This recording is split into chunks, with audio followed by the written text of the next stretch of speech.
Welcome back. નર્મદામાં ટ્રાન્સપોર્ટર્સની હડતાલને લઈને Rajpipla petrol pump પર લાંબી કતારો લાગી। રાજપીપળા શહેરમાં તમામ પેટ્રોલ પંપ પર લોકોનો પેટ્રોલ પુરાવા ધસારો વધ્યો છે।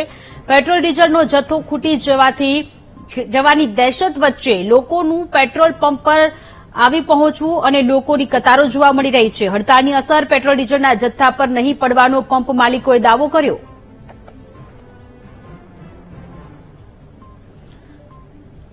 તો ડ્રાઈવર્સની ને લોકોની હડતાલને લઈને રાજપીપળા પેટ્રોલ પંપ પર લાંબી કતારો જોવા મળી રહી છે। આ દ્રશ્યો અમે આપના સુધી પહોંચાડી રહ્યા છીએ કે જ્યાં ખૂબ જ મોટી લાંબી લાઈન છે કે જ્યાં ઈંધણનો જથ્થો ખૂટી જવાનું જે અફવા ફેલાયેલી છે અને આ અફવાને જ લઈને રાજપીપળાના પેટ્રોલ પંપના આ દ્રશ્યો છે। ત્યારે પેટ્રોલ પંપના માલિક દ્વારા નિવેદન આપવામાં આવ્યું। તેમનું કહેવું છે કે અત્યારે આ પ્રકારની કોઈ જ સ્થિતિ નથી, આ માત્ર ને માત્ર અફવા છે। ઈંધણનો જથ્થો પૂરતો છે।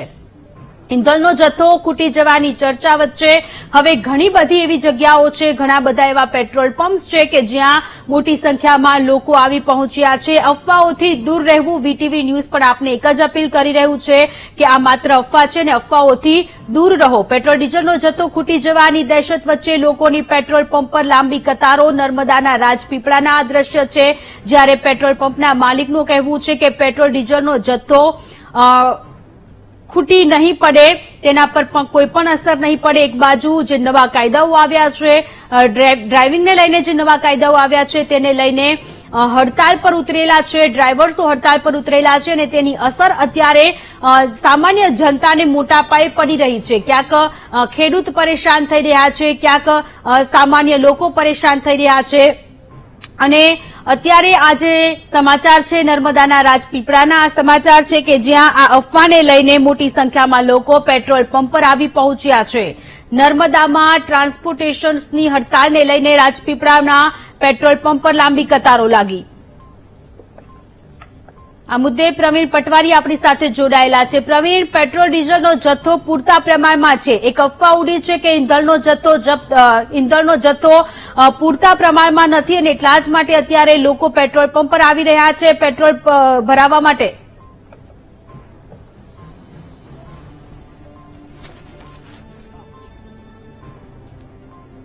સવારથી અફવાનું એક માદાન ઉકેલું છે કે પેટ્રોલ ડીઝલ પંપ બંધ થવાના છે અને જેને કારણે પબ્લિક અત્યારે મોટી સંખ્યામાં પેટ્રોલ ડીઝલ ભરાવવા માટે અહીંયા આવી ગઈ છે। આજની જરૂરિયાત પ્રમાણે જોઈએ તો પેટ્રોલ ડીઝલની કેટલી જરૂરિયાત છે આપણે જોવા મળી રહી છે, કારણ કે જમા કરતા પેટ્રોલ જવા એકબીજા અવર જવર કરવા માટે પેટ્રોલની ઘાસી જરૂર પડી હતી હોય છે, જેને કારણે આજે પેટ્રોલ અને ડીઝલ પુરાવવા માટે અહીંયા મોટી સંખ્યામાં લાઈનો લાગી છે। આપણે કેટલાક અહીંયા લોકો છે તેમને પૂછીએ કે તમે ક્યારથી ઉભા છો ને કેમ ઉભા છો? પેટ્રોલ નખાવવા માટે। તમને કઈ રીતે ખબર પડી કે પેટ્રોલ છે કે નહીં, આવવાનું નથી, તો કેમ લાંબી લાઈન મૂકી? આ તો એકબીજા મારફતે ખબર પડી ગઈ કે પેટ્રોલ અઠવાડિયા સુધી મળવાનું નથી એટલે પુરાવા આવ્યા। તો એકબીજા તરફથી અફવાઓનું મેદાન ગરમ છે અને તેઓ લોકો પૂરવા જઈ રહ્યા છે। ત્યારે આપણે અન્ય એક વ્યક્તિને પૂછીએ કે તમે લોકો ક્યારથી ઉભા છો અને પેટ્રોલ પંપ મળવાનું છે કે નહીં, કેવી રીતે ખબર પડી? અડધો કલાકથી કઈ રીતે ખબર પડી પેટ્રોલ પંપ બંધ છે, કેમ લાઈનોમાં ઉભા છો? ગાડીઓ ઉભી છે એટલે રસ્તા ઉપર, રસ્તા બંધ છે। તો આપ જોઈ રહ્યા છો કે અહીંયા પેટ્રોલ ડીઝલની લાઈનો માટે સવારથી જ અહીંયા ભીડ જામી છે અને લોકો અહીંયા ઉભા છે, કારણ કે એટલા માટે કે પેટ્રોલ ડીઝલ 5 થી 6 દિવસ મળવાનું નથી અને એને લઈને આજે જે લોકો અહીંયા ભીડ ઉભો છે, એક અફવાનો માહોલ છે।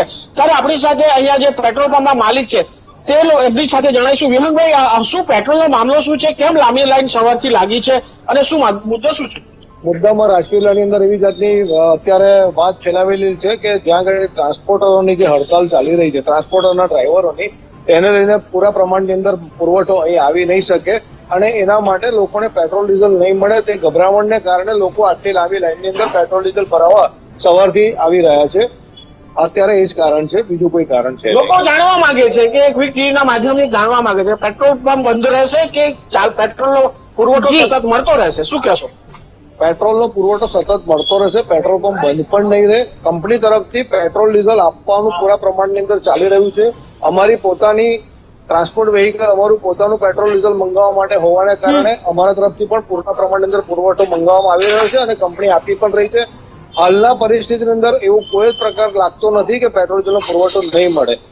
અન્યથા કદાચ અમારી ટેન્કર ભરીને આવતી હોય અને રસ્તાની અંદર ટ્રાન્સપોર્ટરના ડ્રાઈવરો રસ્તામાં ટેન્કર રોકે અને એના કારણસર કદાચ અહીં ગાડી પેટ્રોલ ડીઝલ આવી ના શકે તો જ આ બનાવ બની શકે છે, પણ એ શક્યતા ઘણી ઓછી છે. તો આ હતા જે પેટ્રોલ પંપના માલિક જે છે વિહંગભાઈ ગાંધી, તેમનું કહેવું છે કે આ અફવા છે, પેટ્રોલનો પુરવઠો પૂરતો મળતો રહેશે. કારણ કે જે ટ્રાન્સપોર્ટરોની હડતાલ છે ને તે એમાં જે ટેન્કરો જે ઓઇલ અને ડીઝલ લઈને અહીંયા આવતા હોય છે તેને બજારમાં ના રોકવામાં આવે કે જે લોકો આંદોલનકારીઓ દ્વારા ન રોકવામાં આવે તો અહીંયા પુરવઠો જો નિયમિત પહોંચતો રહેશે તો લોકોને પેટ્રોલ મળતું રહેશે. એવું નથી કે આવતીકાલથી પેટ્રોલ પંપ બંધ. લોકોને આ અફવાનું બજારને લઈને એમને ખુલાસો કર્યો છે કે પેટ્રોલ પંપ ચાલુ જ રહેશે અને લોકોને પુરવઠો મળતો રહેશે. જી પ્રવીણ, આભાર તમામ વિગતો માટે. વડોદરામાં ટ્રક હડતાળની પેટ્રોલ ડીઝલ પંપ પર નહિવત અસર. પેટ્રોલ ડીઝલ વાહન કરતી ટ્રકોના લોકો હડતાળમાં નથી જોડાયા. વડોદરામાં પેટ્રોલ પંપ પર નિયમિત પુરવઠો આવી રહ્યો છે. ઓઇલ કંપનીમાંથી નિયમિત ટેન્કરો આવી રહ્યા છે. સંવાદદાતા માનુ ચાવડા આપણી સાથે જોડાયેલા છે. માનુ, વડોદરામાં શું સ્થિતિ છે? એક બાજુ અફવા ફેલાઈ છે કે પેટ્રોલ ડીઝલનો જથ્થો નહીં પહોંચી શકે કારણ કે ટ્રક ડ્રાઈવરો અત્યારે હડતાળ પર ઉતર્યા છે. ઘણી બધી જગ્યાએ પેટ્રોલ પંપ પર લોકોનો ધસારો પણ વધી રહ્યો છે. વડોદરામાં શું સ્થિતિ?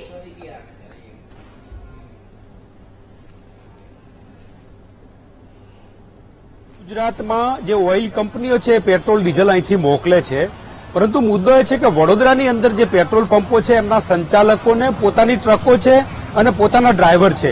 એટલે મધ્ય ગુજરાતમાં પેટ્રોલ ડીઝલ વહન કરતા ડ્રાઈવરો છે જોડાયા નથી આ હડતાલમાં અને એના કારણે રાબેતા મુજબ પુરવઠો છે પેટ્રોલ ડીઝલનો એ મળી રહ્યો છે. આપ અહીંયા જોઈ રહ્યા છો કે કાલાઘોડા સર્કલ પાસે આવેલો પેટ્રોલ પંપ છે અને અહીંયા આજે સવારે જ પેટ્રોલનું ટેન્ક ખાલી કરવામાં આવ્યું છે.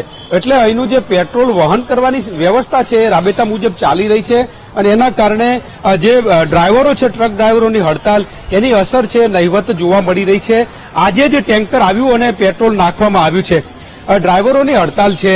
આપણું ટેન્કર લઈને આવતો ડ્રાઈવર આવ્યો, ક્યારે ટાંકો ભર્યો છે? 12:30 बजे છે પૂરતો પુરવઠો પેટ્રોલનો? हाँ पूरो है.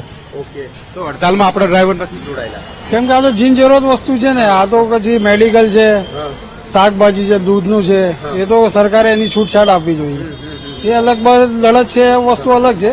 પણ જે જીન જરૂરત વસ્તુમાં આવે પેટ્રોલ ડીઝલ દવાનું છે, પછી શાકભાજી છે, દૂધ છે, એને તો ડ્રાઈવરને છૂટછાટ આપવી જોઈએ. ઓકે, ડ્રાઈવરો છે એ પેટ્રોલ ડીઝલ અને જીવન જરૂરિયાતની વસ્તુઓ છે એમાં નથી જોડાયા અને એના કારણે જ વડોદરાની આજુબાજુ આવેલી જે ઓઇલ કંપનીઓ છે ત્યાંથી આ ટેન્કર ભરાઈ રહ્યા છે, પરંતુ એ ડ્રાઈવરો છે ટેન્કરના એ નથી જોડાયા અને એના કારણે રાબેતા મુજબ પુરવઠો આવી રહ્યો છે.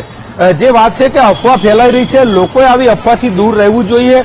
અત્યારે હાલ તો વડોદરાની અંદર પેટ્રોલ અને ડીઝલનો પૂરતો પુરવઠો છે અને એની વિતરણ વ્યવસ્થા છે એ પણ રાબેતા મુજબ ચાલી રહી છે. જી સોનલ. જી માનુ, આભાર તમામ વિગતો માટે.